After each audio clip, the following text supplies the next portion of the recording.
Para sa mga balita sa buong adlaw.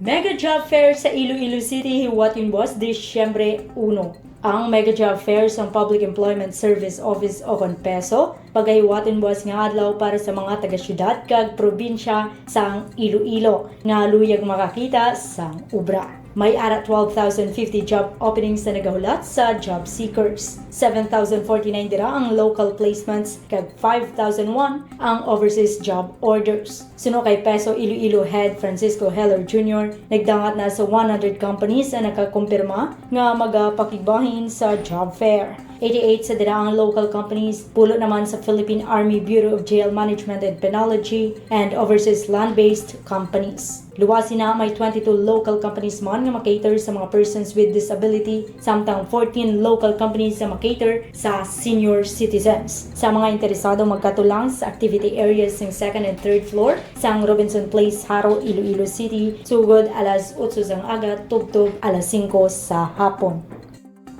ICPO nagpanguna sa performance evaluation sang PRO6.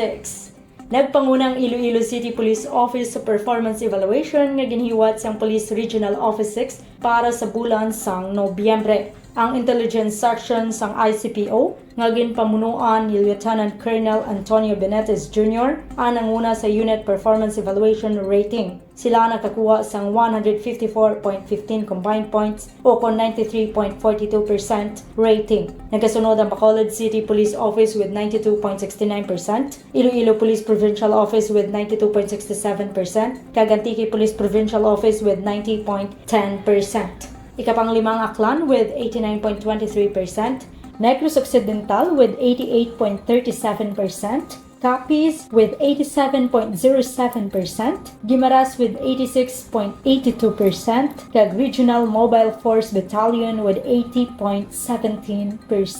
Ang PRO6 may 7 ka parameters para sa assessment: Intelligence Operations Section, Counterintelligence and Security Section, Intelligence Research Section, Foreign License Section, Philippine Bomb Data Section, Administrative and Personnel Management Section, kag number of special requirements and requested, acted, or complied with the Regional Intelligence Division. Para sa Panay Balita, ini si Jen Baylon, ang inyo ka-PN.